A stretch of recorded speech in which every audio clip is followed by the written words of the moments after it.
सार्वजनिक रूप से कहा था कि मैं 1 रुपया भेजता हूं और 15 पैसे ये झाबुआ में ही कहा था माननीय सोहन जी।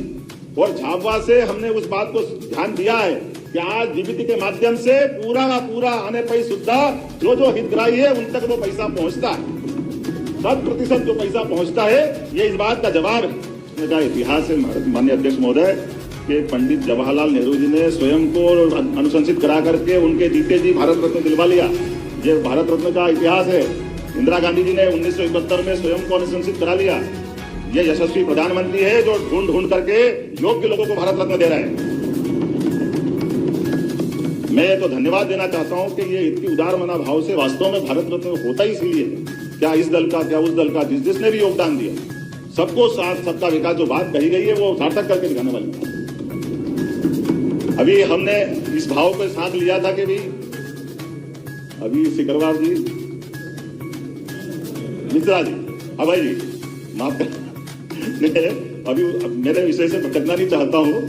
अभी आप बैठो मत, सबका जवाब देने की जरूरत नहीं। माननीय अध्यक्ष महोदय, एक और धन्यवाद देना चाहूंगा। 4 पद्मश्री मध्य प्रदेश को मिली है, ये हमारे लिए सौभाग्य की बात है। जिनके एक नाम लूंगा और उनका योगदान की बात करूंगा, कभी कोई सोच नहीं सकता था कि इनको पद्मश्री मिलेगी।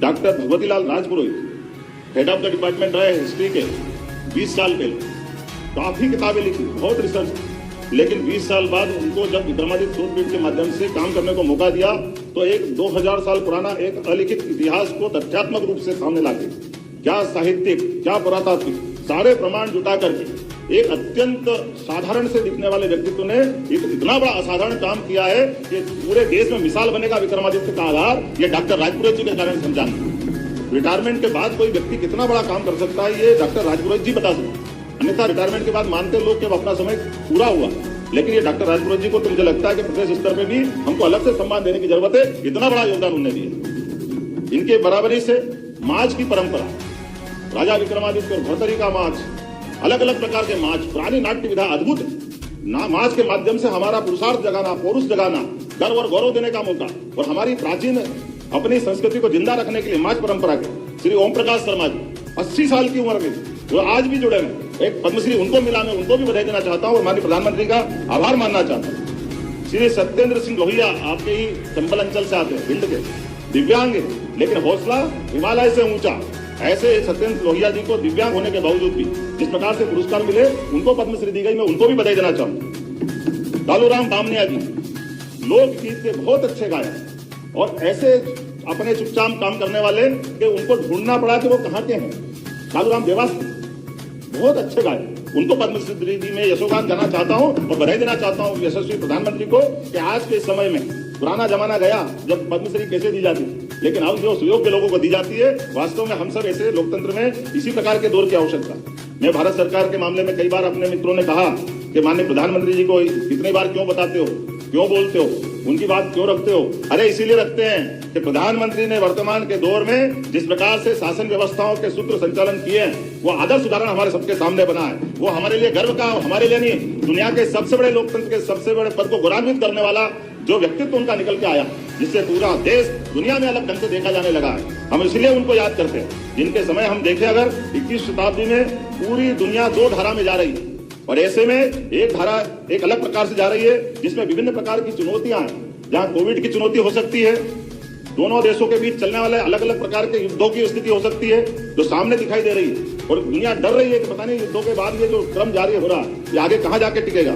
कई आतंकवाद और आर्थिक मंदी का दौर हमने अभी वर्तमान में देख रहे हैं कि चीन जैसे इतने बड़े देश की भी हालत आर्थिक व्यवस्था में वो किधर जा रहा है। और दूसरी तरफ औद्योगिक क्रांति, टेक्नोलॉजी क्रांति, G20 ने दुनिया में आगे बढ़ने का एक नया मंच तैयार किया। माननीय प्रधानमंत्री जी को बधाई, जिन्होंने दूसरा मोर्चा लेकर के भारत का मान बढ़ाने का, सम्मान बनाने का मार्ग पकड़ा है, और उसके कारण से मैं निश्चित रूप से उनको बधाई देना चाहता हूं। और ये खास करके जिस जगह में बात कर रहा हूं, भारत के अंदर मध्य प्रदेश में, तो खासकर भारत की खुद की स्थिति क्या है। भारत यानी दुनिया का मित्र, विश्व मित्र की भारत की पहचान।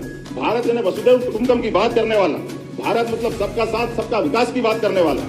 और मोदी जी के नेतृत्व में पिछले 10 साल में भारत ने जिस प्रकार से अपने कदम बढ़ाए, मुझे इस बात का गर्व है।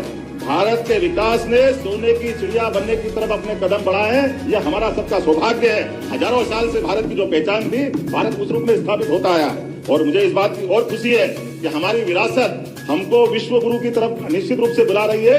आज नहीं तो कल ये अपना अमृत काल हमको विश्व गुरु की तरफ ले जा करके सार्थक दिशा में एक कदम बढ़ाने के लिए मजबूर कर रहा है और हम अपने चमत्कारिक रूप से आगे बढ़ रहे हैं। मुझे इस बात की प्रसन्नता है कि वर्तमान के समय में जब हमने स्वतंत्रता के 75 वर्ष पूरे किए, हमारे सौभाग्य की बात है गणतंत्र के 75 वर्ष पूरे हुए, सुप्रीम कोर्ट में अपनी स्थापना के 75 वर्ष पूर्ण हुए। ऐसे में विधायिका, कार्यपालिका, न्यायपालिका, मीडिया सभी के साथ राष्ट्र प्रथम ये जो दृष्टि माननीय मोदी जी के नेतृत्व में रखी है, ये हम सबको निश्चित रूप से अपने लोकतंत्र में आस्था और बढ़ाने के लिए हमारा मन में विश्वास मजबूत करती है।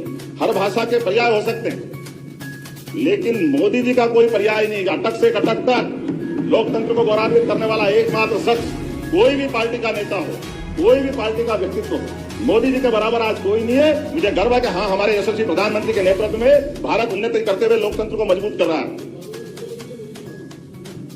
सोहन जी, आप कल होते तो आप भी ताली बजाते, इतना आनंद आया। हम अपने आप को पानी समझ रहे हैं। हमारे मुख्यमंत्री को प्रधानमंत्री को बोलने नहीं दिया जाता, उससे बड़ा हम लोगों को बात क्या हो सकता है। मोहन जी, जो नेता प्रतिपक्ष बोल रहे थे, हम लोग ध्यान से सुन रहे थे। भैया सुनो, आप लोग शांत बैठो। सोहन जी कृपया बैठिए। बाजू में बैठा है और प्रधानमंत्री जी बोलने नहीं दे रहे, इसलिए मैं बोल रहा हूँ। मेरा बोलने का कोई कारण नहीं था। अभी मुख्यमंत्री जी बोल रहे हैं, उनको सुनिए। अभी मैं इस बात का जवाब नहीं देना चाहता हूं, लेकिन आप ये बात जानना कि माननीय प्रधानमंत्री की मौजूदगी में जो खास करके माननीय अध्यक्ष महोदय, मुझे किसी का जवाब देने के बजाय आपसे बात करना ये सदन की मर्यादा भी है। मैं कल प्रधानमंत्री की मौजूदगी में जो इतिहास बना, इसी 2 माह से कम समय की सरकार ने टंट्या मामा के माध्यम से आदिवासी अंचल को जो विश्वविद्यालय देने का काम किया, वो हमारे अपने ये गर्व और गौरव प्रधानमंत्री की मौजूदगी में मिला।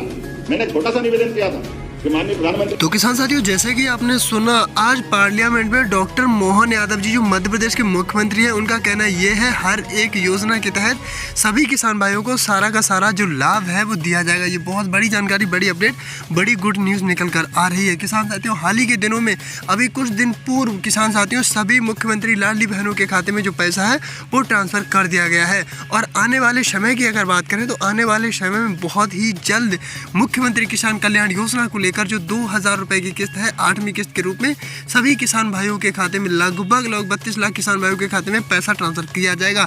सिंगल क्लिक के माध्यम से पहली बार कर कलमों द्वारा सभी किसान भाइयों के खाते में। इसके बाद जो अभी प्रधानमंत्री फसल बीमा योजना के जो मुआवजा राशि है, मुआवजा राशि को लेकर कई बड़े ऐलान भी किए जा रहे हैं और आने वाले समय में किसान साथियों आपके खाते में जो बीमा राशि का जो अनुदान राशि की अतिवृष्टि बीमा क्लेम की जो राशि है बहुत ही जल्द किसान भाइयों के खाते में ट्रांसफर कर दी जाएगी। ये बहुत बड़ी जानकारी, बड़ी अपडेट निकल कर आ रही है। अगर आप भी मध्य प्रदेश के रहने वाले हैं, मध्य प्रदेश के किसान भाई हैं, तो कहीं ना कहीं हद तक आपके लिए बहुत बड़ी खुशखबरी है कि आपके खाते में जो फसल बीमा योजना की राशि है बहुत ही जल्द ट्रांसफर कर दी जाएगी।